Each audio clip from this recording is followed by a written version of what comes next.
Deuteronomio capítulo 10, vamos a considerar desde el versículo 1 en adelante. En aquel tiempo Jehová me dijo: lábrate 2 tablas de piedra como las primeras, y sube a mí al monte, y hazte un arca de madera. Y escribiré en aquellas tablas las palabras que estaban en las primeras tablas que quebraste, y las pondrás en el arca. E hice un arca de madera de acacia, y labré 2 tablas de piedra como las primeras, y subí al monte con las 2 tablas en mi mano. Y escribió en las tablas, conforme a la primera escritura, los 10 mandamientos que Jehová os había hablado en el monte de en medio del fuego, el día de la asamblea, y me las dio Jehová. Y volví y descendí del monte, y puse las tablas en el arca que había hecho, y allí están como Jehová me mandó. Después salieron los hijos de Israel de Beerot Bene Jaacán a Mosera. Allí murió Aarón, y allí fue sepultado. En lugar suyo tuvo el sacerdocio su hijo Eleazar. De allí partieron a Guddota, y de Guddota a Jotbata, tierra de arroyos de aguas. En aquel tiempo apartó Jehová la tribu de Leví para que llevase el arca del pacto de Jehová, para que estuviese delante de Jehová para servirle, y para bendecir en su nombre hasta hoy. Por lo cual Leví no tuvo parte ni heredad con sus hermanos. Jehová es su heredad, como Jehová tu Dios le dijo. Y yo estuve en el monte como los primeros días, 40 días y 40 noches. Y Jehová también me escuchó esta vez, y no quiso Jehová destruirte. Y me dijo Jehová: levántate, anda, para que marches delante del pueblo, para que entren y posean la tierra que juré a sus padres que les había de dar. Ahora pues, Israel, ¿qué pide Jehová tu Dios de ti? Sino que temas a Jehová tu Dios, que andes en todos sus caminos, y que lo ames, y sirvas a Jehová tu Dios con todo tu corazón y con toda tu alma. Que guardes los mandamientos de Jehová y sus estatutos que yo te prescribo hoy, para que tengas prosperidad. He aquí, de Jehová tu Dios son los cielos, y los cielos de los cielos, la tierra y todas las cosas que hay en ella. Solamente de tus padres se agradó Jehová para amarlos, y escogió su descendencia después de ellos, a vosotros de entre todos los pueblos, como en este día. Circuncidad pues el prepucio de vuestro corazón, y no endurezcáis más vuestra cerviz, porque Jehová vuestro Dios es Dios de dioses y Señor de señores, Dios grande, poderoso y temible, que no hace acepción de personas ni toma cohecho, que hace justicia al huérfano y a la viuda, que ama también al extranjero, dándole pan y vestido. Amaréis pues al extranjero, porque extranjero fuisteis en la tierra de Egipto. A Jehová tu Dios temerás, a él solo servirás, a él seguirás, y por su nombre jurarás. Él es el objeto de tu alabanza, y él es tu Dios, que ha hecho contigo estas cosas grandes y terribles que tus ojos han visto. Con 70 personas descendieron tus padres a Egipto, y ahora Jehová te ha hecho como a las estrellas del cielo en multitud. Leímos hasta el versículo 22, todo el capítulo 10. Aquí hace remembranza de 2 cosas súper importantes. Una, cuando recibió las tablas. También lo habíamos visto anteriormente, el capítulo anterior y el anterior, se menciona que Dios escribió con su dedo en las tablas. Solo aparecen 2 veces en la Biblia cuando Dios escribió con su dedo. En las tablas del pacto, del primer pacto, ahí escribió con su dedo Dios directamente. Pero en nuestro Señor Jesucristo dijo: quita lo primero para establecer esto último. Eso está en Hebreos capítulo 10, versículo 1. ¿Qué es lo que nuestro Señor Jesucristo dijo que se ha quitado? Y el versículo 9 también. ¿Qué es lo que Dios dijo? ¿Qué es lo que dijo nuestro Señor Jesucristo que se ha quitado? El antiguo pacto. Cuando nosotros estábamos bajo el antiguo pacto, cuando todo el mundo estaba bajo el antiguo pacto, de esa manera alguien podía ser justificado. ¿Qué sería guardar? Aquí leímos, guarda los mandamientos. Guarda mis mandamientos. Dijo, mis estatutos, mis decretos, guarda la palabra. Teme a Jehová. Eso es guardar. El temor de Jehová es realmente no lo que las personas se imaginan, que es como cuando uno ve una película de terror, que ¡ay! Uno siente miedo. No, el temor de Jehová es si la persona en su corazón tiene a Dios por encima de sí mismo, la persona a quien acude para cualquier decisión que tenga en su vida, a Dios. El temor de Jehová es buscar respuesta en Dios, en la palabra de Dios. Buscar respuesta en Dios es buscar respuesta en la palabra de Dios. Cuando dice la palabra guardar mis mandamientos, cuando una persona teme a Dios, realmente ¿cómo puede guardar la ley? ¿Cómo puede guardar los mandamientos? Al observar los mandamientos, dice en Romanos, ellos dan muestra o revelan, son como el revelante de que estamos destituidos de la gloria de Dios. Las personas antiguamente, aún estando bajo la ley, que realmente temían a Dios por medio de la ley, se dieron cuenta lo que el apóstol Pablo dijo claramente en Romanos 3:23. Se pudo dar cuenta, toda persona que se daba cuenta por tener temor de Dios, mirando la ley, solamente el Antiguo Testamento, se daba cuenta que estaba destituido de la gloria de Dios, esa persona, ¿qué pasaba automáticamente? Lo que pasó con Isaías. Isaías se vio muerto a él y vio muerta a toda la humanidad. Eso está en Isaías capítulo 6, versículo 5. Él se vio muerto a él y vio muerta a toda la humanidad. En ese momento que se le dijo, es quitada tu culpa, limpio tu pecado. Entonces, hay personas que me han preguntado, y hoy queda resuelta esa pregunta, ¿cómo alguien podía recibir la salvación en el Antiguo Testamento? ¿Cómo alguien podía recibir la salvación? ¿Cómo alguien podía unirse con Dios cuando estábamos en la época de que todo el mundo estaba bajo la ley? En esta época no hay ninguna diferencia. Todo el mundo está bajo la ley. Aún los que no conocen la ley son ley por sí mismos. No sé si conocen de pronto tribus o diferentes como culturas que supuestamente no tienen nada que ver con la palabra de Dios. Pero realmente cuando uno habla con ellos o cuando ellos expresan, dice la Biblia, de la abundancia del corazón habla la boca. ¿Qué es lo que sale de ellos? Que están bajo la ley. Cuando una persona piensa que tiene que hacer algo, está bajo la ley. Esa es la diferencia entre estar bajo la gracia y estar bajo la ley. La gracia involucra la palabra gratis. Tiene la misma raíz. Ciertamente no es exactamente la misma palabra. Gracia y gratis son dos palabras diferentes, pero tienen la misma raíz. Gracia, gratis, ¿de qué viene? De que tú no tienes nada que hacer, sino que tú lo recibes sin merecerlo. Eso es gratis. Eso es gracia también. Como le digo, tiene la misma raíz, pero son dos palabras diferentes. Pero vienen de lo mismo, de que tú no tienes que hacer nada, sin que tú lo merezcas, sin que tú seas digno, sin que tú lo hayas ganado, porque si tú lo hubieras ganado sería por algo que tú hiciste, pero no tiene nada que ver de esa manera la salvación. Esto es guardar los mandamientos. Quien teme a Dios guarda los mandamientos desde el punto de vista de Dios, no guardar desde el punto de vista humano. Desde el punto de vista humano las personas se meten en la ley, automáticamente se encierran en la ley por no conocer lo que es la gracia.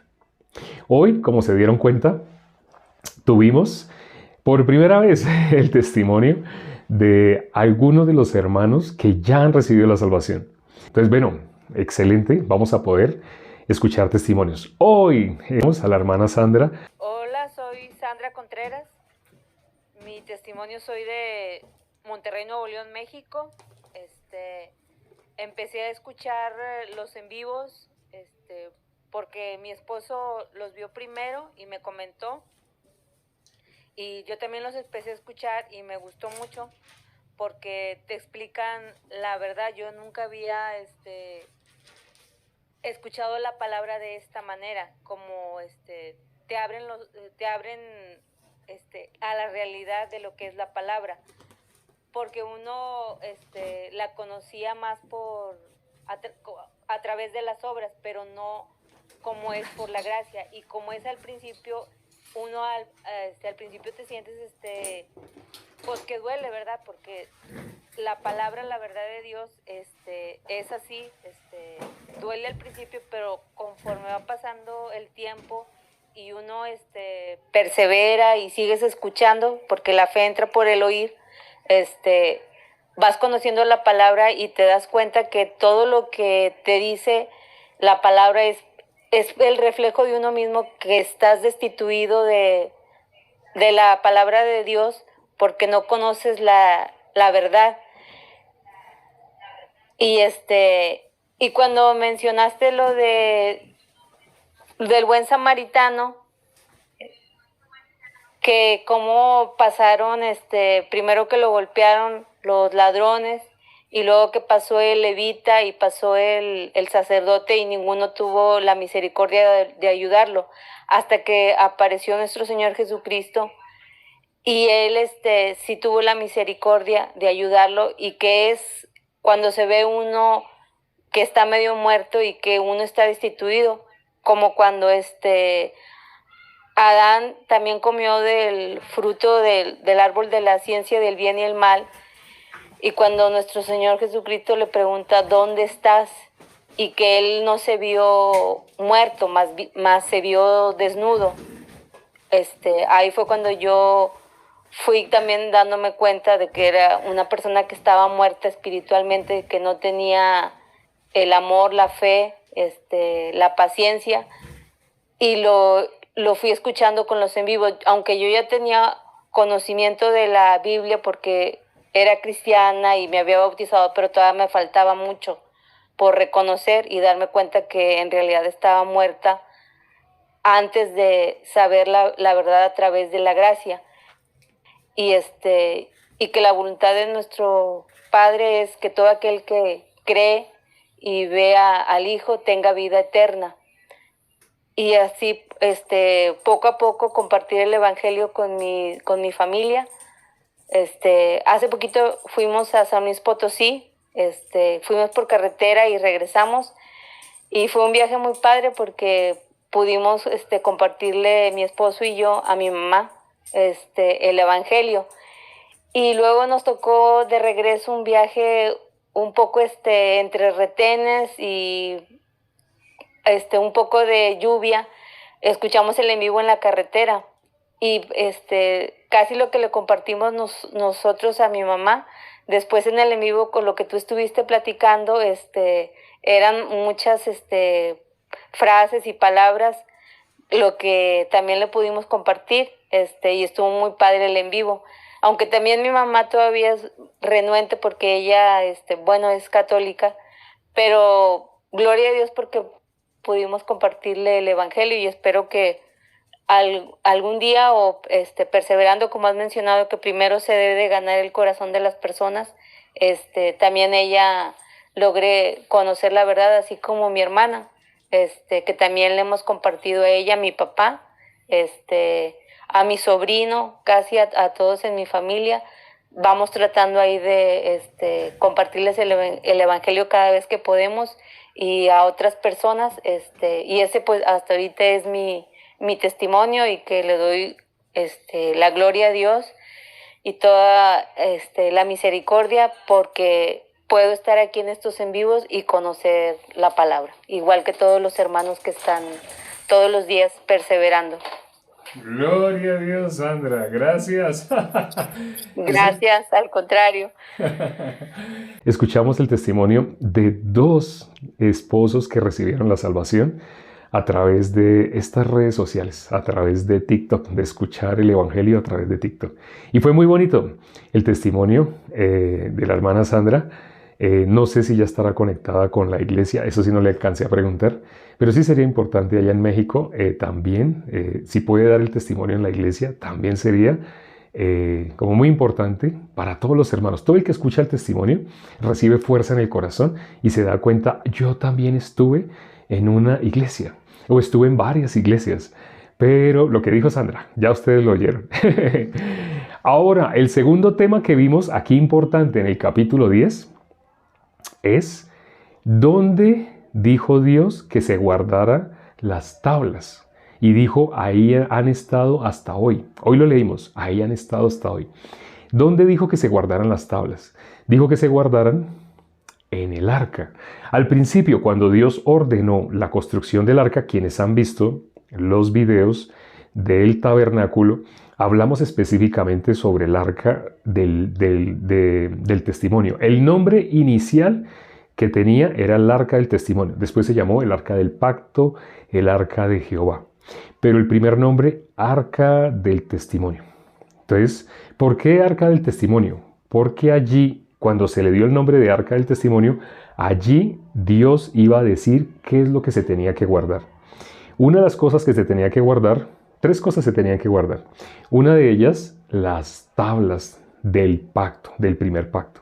¿Y qué se le tenía que colocar encima? El propiciatorio. El propiciatorio es la tapa. Hablándolo coloquialmente en nuestro idioma, cumple la función de una tapa. El arca es como una urna y tiene solamente una tapa por arriba que se llama propiciatorio. Esa tapa encima tiene 2 querubines labrados de una sola pieza de oro.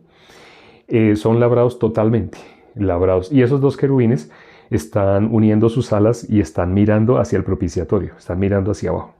¿Por qué los ángeles tienen esa forma?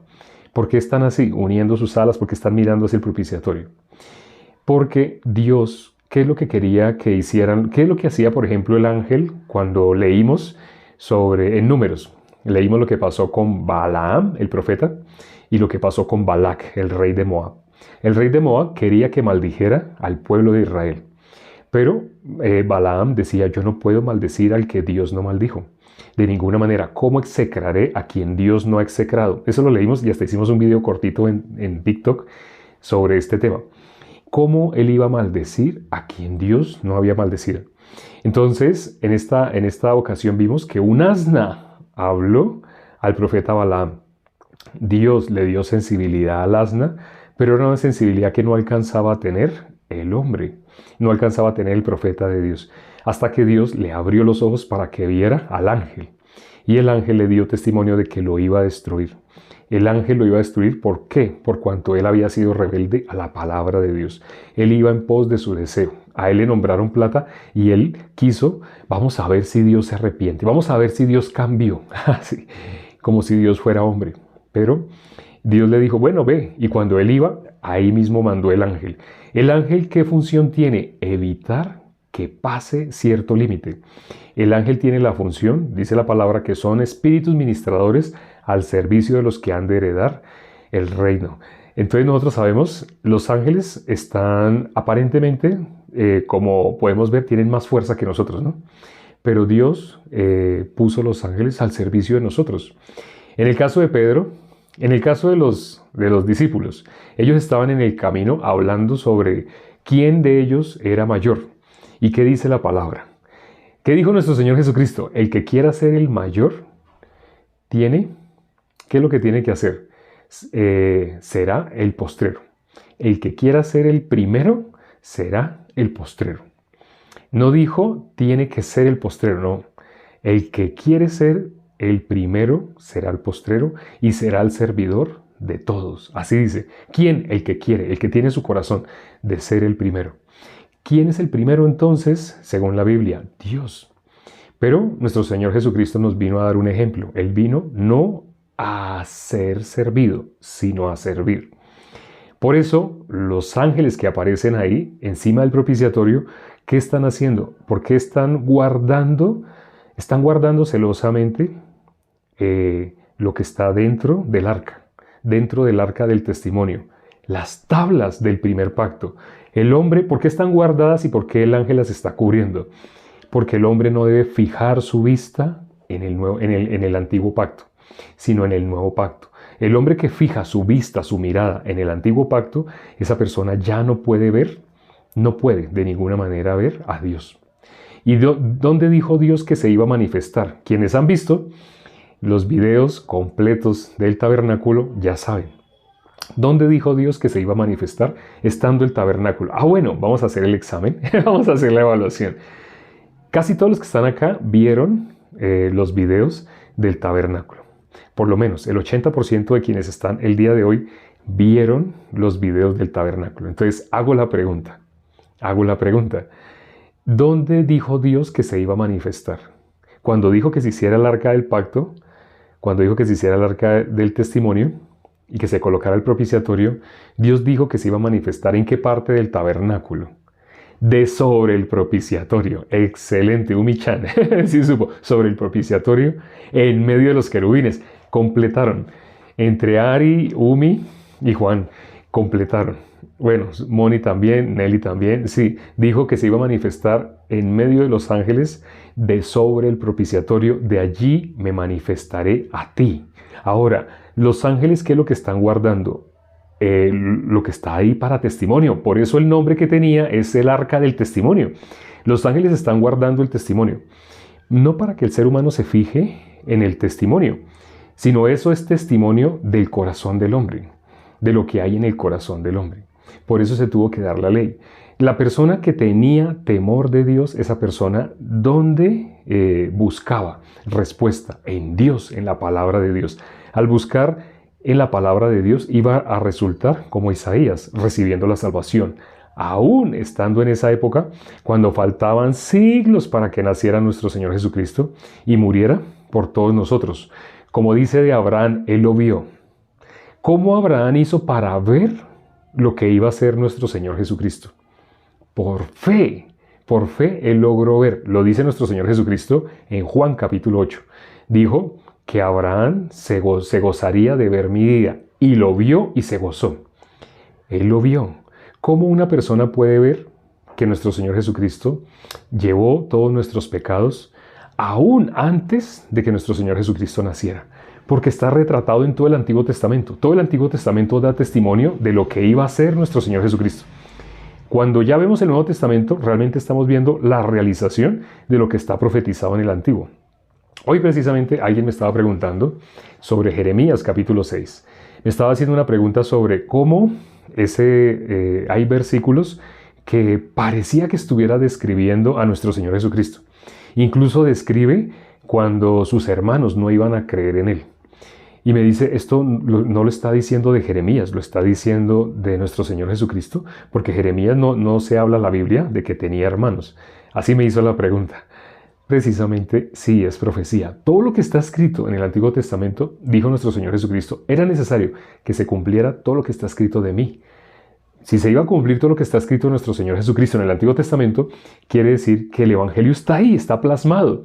Ya algunas personas han podido verlo en muchos pasajes, y cuando estamos compartiendo, algunas personas me escriben al WhatsApp, sí, yo hoy pude entender, hoy pude ver así el Evangelio. Pude recibir la misericordia, la gracia. Y eso, escuchar un testimonio es muy hermoso.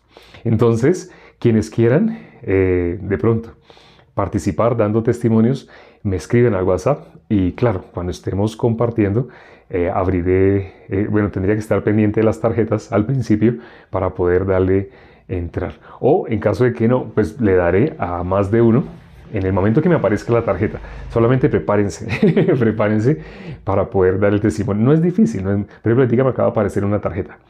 Así, me aparecen tarjetas esporádicamente, pero al estar compartiendo no puedo estar pendiente de las tarjetas. Es decir, va a ser las primeras personas que entren y que aparezca tarjeta y que me diga TikTok, invite a tal persona, podré invitar. Bueno, no podré invitar a todos, pero sí a los que sé que ya han recibido la salvación.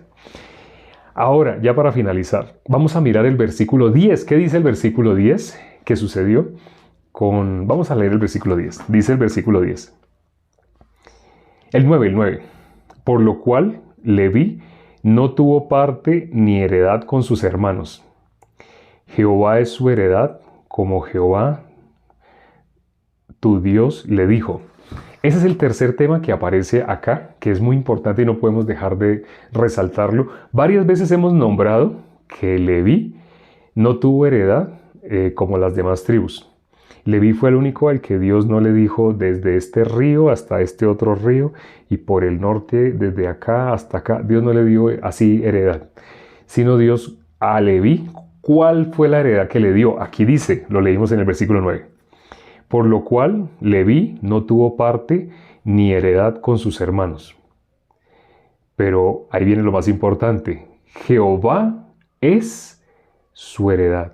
Como Jehová, tu Dios, le dijo. Dios le dijo a Leví, yo soy tu heredad. A los demás, tú tienes este terreno, a ti te doy este terreno, a ti te doy este terreno. Pero, ¿qué le dijo a Leví? Le dijo Dios, yo soy tu heredad. Es la frase más hermosa. Es decir, los que no tuvieron heredad fueron los que recibieron la mejor heredad. Dice la palabra, más son los hijos de la estéril. ¿Por qué dice la palabra más son los hijos de la estéril? Se está refiriendo a los hijos espirituales. La estéril, la que no da hijos, levanta canción, levanta endecha. ¿Por qué? Más son los hijos de la estéril. La que no en el mundo, no tiene ninguna esperanza en el mundo. Y se refiere a la iglesia. La que en el mundo no tiene ningún arte, ninguna parte. ¿Qué es lo que leímos ahorita de Leví?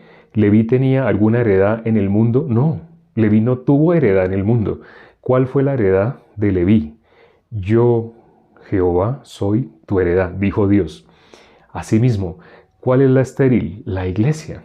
La iglesia no tiene heredad en el mundo. Dios, ¿cómo nos constituyó? ¿Cómo constituyó a los levitas? Sacerdotes. ¿Qué dice la palabra de los justos, las personas que han recibido la salvación? Las personas que hemos recibido la salvación. Dios nos constituyó real sacerdocio. La iglesia es como la tribu de Leví. Esa es la proporción, el 10%, realmente. Esa es la iglesia, la que tiene por heredad, ¿quién? A Dios. Como tiene por heredad a Dios, entonces, ¿en el mundo tiene esperanza? No. ¿En el mundo tiene algo de heredad? ¿Tiene hijos? No. A eso se refiere, más son los hijos de la estéril, la que no daba luz. A eso se refiere, ¿no? Se refiere a la iglesia. No sé si esta noticia les parece hermosa, pero algo que no pueden hacer los ángeles es compartir el evangelio. Algo que ellos no pueden hacer es hablar con otra persona y decirle el evangelio para que esa persona reciba la salvación. Se acordarán en el caso de Cornelio, cómo Cornelio mismo, viendo a los ángeles le dijeron que fuera donde Pedro, que Pedro le iba a decir. ¿Qué es lo que Pedro le iba a decir? Lo único que le hacía falta a Cornelio, ser salvo. Hasta ese momento Cornelio todavía no era salvo. En el versículo 44, en el versículo 43 de Hechos 10 dice que todos los profetas dieron testimonio de nuestro Señor Jesucristo, de que todo aquel que en él creyera, ya el versículo 44, tendría perdón de pecados en su nombre. El versículo 43 y el 44, Dios así habló de que era necesario que se cumpliera todo lo que está escrito de él en la ley y los profetas. Esos dos versículos son maravillosos, pero ahí están mostrando que únicamente mientras Pedro hablaba, mientras Pedro aún explicaba el evangelio, mientras Pedro decía que todo aquel que en él creyera tendría perdón de pecado en su nombre, en ese momento, ¿qué pasó? Pudo recibir la salvación Cornelio y todos los que escuchaban en ese momento. Igual, tú, teniendo el evangelio, recibiendo la salvación, las personas que están alrededor tuyo pueden escuchar el evangelio, pueden recibir la salvación. Y ese es un privilegio que no le ha dado a los ángeles, pero te lo ha dado a ti. Así que tú no entierres el evangelio, no trates de sacar algo del mundo. Me refiero, no enfoques tu corazón en las cosas del mundo. Dios te va a dar más de lo que las personas en el mundo esperan y anhelan y logran por sus propias fuerzas. Pero Dios no tiene interés en que tú vivas para la carne, sino que tú vivas para el evangelio, que tú le sirvas, que seas realmente, si quieres ser el primero, sé qué vas a hacer. Vas a ser el servidor de todos. Ese es el evangelio, esa es la buena nueva, que nuestro Señor Jesucristo ya efectuó la purificación de nuestros pecados. Bueno, esto lo hemos dicho en varios videos y si tú no conocías o no tenías claro qué es el evangelio, te invito a que veas un video que tenemos en YouTube. Este video va a estar dentro de poco en YouTube y allá tenemos un video que se titula La mejor explicación del evangelio. Es un video que subimos hace como 15 días. Si aún no lo has visto, míralo. Sé que te sorprenderá porque nunca había escuchado una explicación como la que se ve en ese video. Nuestra cita todos los días es a la misma hora, a las y 35. En ese momento son las y 35, quiere decir que hace 35 minutos comenzamos. Vamos a orar ya para terminar. Padre, gracias por este tiempo y por este privilegio que nos das de compartir con los hermanos. Gracias por los testimonios. Hoy empezamos una nueva etapa donde vamos a escuchar los testimonios de los que han recibido la salvación. Permite que más y más personas puedan escuchar este evangelio a través de los hermanos que ya han recibido la salvación. Así como un enfermo se convierte en portador de un virus y enferma a más personas, así permite que los hermanos que han recibido la salvación se conviertan en portadores de vida eterna. Pero solamente puede recibir la vida alguien que esté muerto. Permite que guíanos hacia las personas que ya no tienen esperanza en sí mismos de alcanzar la vida eterna, porque solo ellos pueden alcanzarla por medio de escuchar el Evangelio a través de nosotros. Te lo pedimos y hemos orado en el nombre de nuestro Señor Jesucristo. Amén. Nos vemos mañana. Nuestra cita siempre es a la misma hora y finalizando casi siempre hasta ahora. Chao.